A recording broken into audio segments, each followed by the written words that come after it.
Hey everybody, Chillabo back here for turn number 2. Alright, turn 2, Fortune and Glory, solo game. We're playing with Mr. Duke Dudley against the mob. And let's see where we left off. We have 1 Fortune. We just wound up getting 8 Glory on that last one. The mob is out on the board. The villains are there ready to go. Nobody's been successful yet except Mr. Duke Dudley himself. The mob has 0 Fortune. So, let's go. I think this turn what we're going to try to do is we want to get over to that deep jungle. Because that one's got a 6 Fortune going on. And you only need 4 danger to pick it up. So, first of all, we roll 2 dice in the solo game. And I did roll a 1, but I'm not going to use it. You could choose. So, I'm going to take that 6. And we're going to move 6.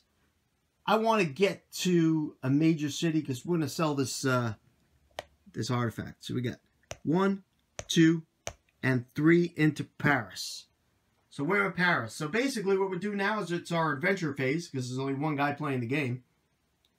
In the adventure phase, we're going to pick a city card because we're in a city. Here's our city cards here. All right, let's see what the city card brings us. Can never be good, huh? Stock up. Maybe it is good. I draw a gear card. Yeah, keep the old change. All right. I like that one.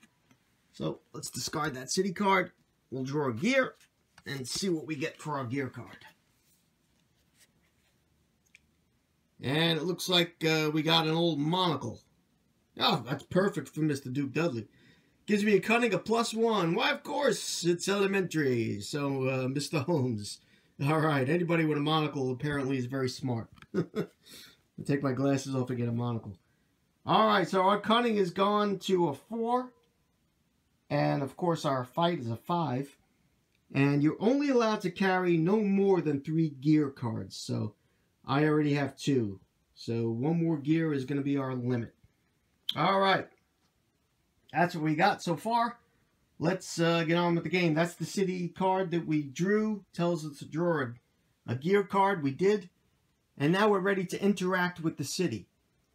I could buy things, which I intend to do.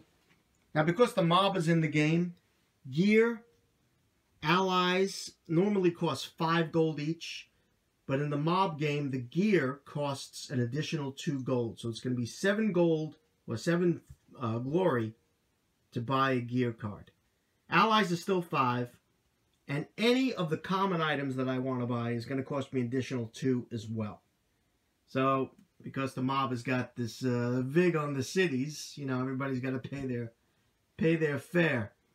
All right, so let's see. First thing I'm going to do is I'm going to sell this artifact. I don't want it anymore. But instead of 4 Fortune, we're in a major city. We're going to get 5 for it. So let's get a 5 Fortune. We now have 6 Fortune for the game. And then that whole pack can get destroyed. And let's heal a wound. It costs 1 glory to heal 1 wound. And now I got 7 to spend. And I think I'm going to buy...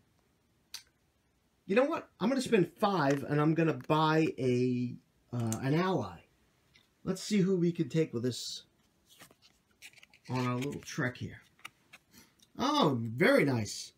Good old Sam. Oh, look at this. He gives me +2 combat. He's a sidekick. So he cannot, I can't have more than 1 sidekick. So he's +2 combat. So that's pretty good. My combat is now a 7.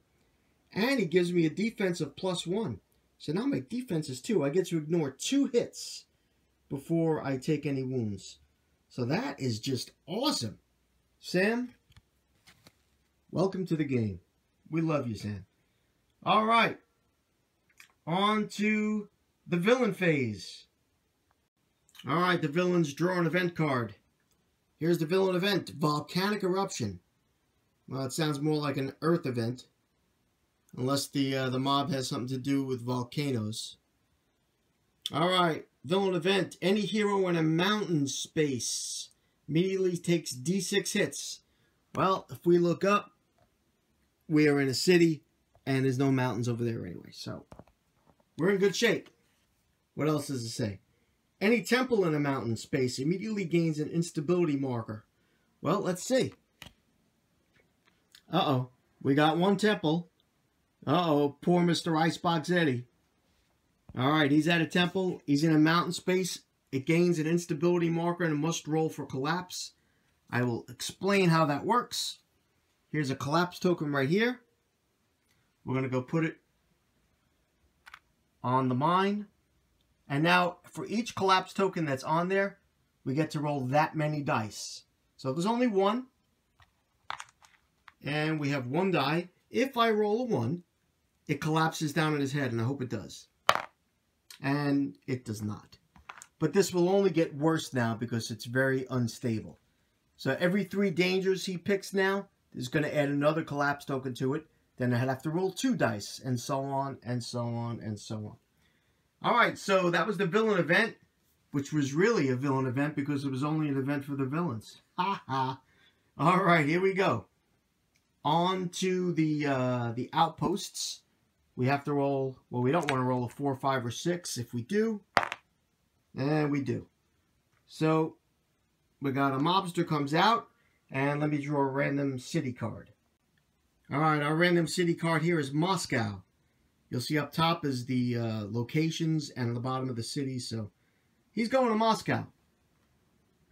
So the old mob in Moscow. I'm sure they exist. All right. What I did is I painted these guys. I gave them little black hats because they look very similar to the Nazi figures in the game as well. So anytime we want to go to that city, he's going to be there to block us, and he's going to fight us. So we don't want that to happen.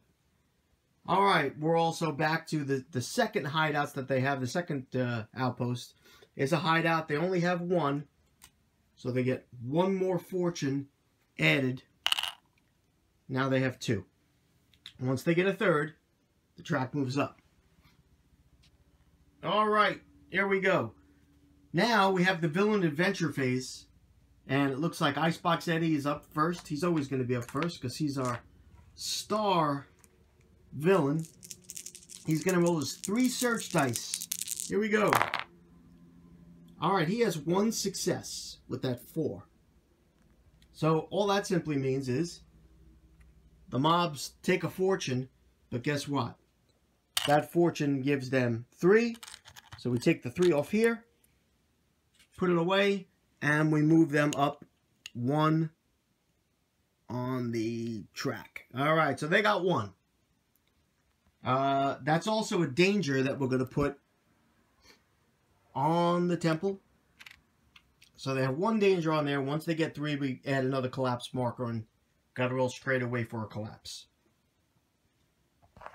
Alright, off to Miss Vanessa Love. Miss, I don't know what you want to go by, but she is at the Mask of Darkness. She needs 5 successes. So Vanessa's search, she rolls a 4 on her search. So she gets 4 dice. And let's see what we get. Ooh, poor Vanessa gets wounded 2 times. But she also has 2 successes. So I'm going to take 2 wounds. I'm going to put them on good old Vanessa's card.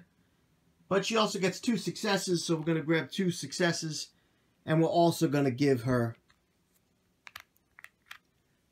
2 successes up there out of the 5 that she needs. Alright. Now, notice I put them on her card. I did put his successes there because he's at a temple.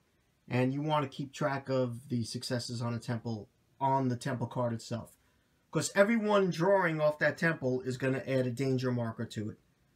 So, at least we know what's going on. Alright, I think that is the end of round 2. We got to sell our artifact. We have a total of 6 fortune.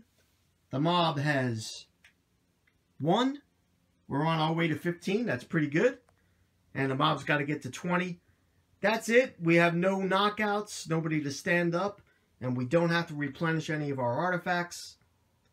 I think we're ready to go. That's the end of round 2. I guess we'll see you at round 3. Chillbo out.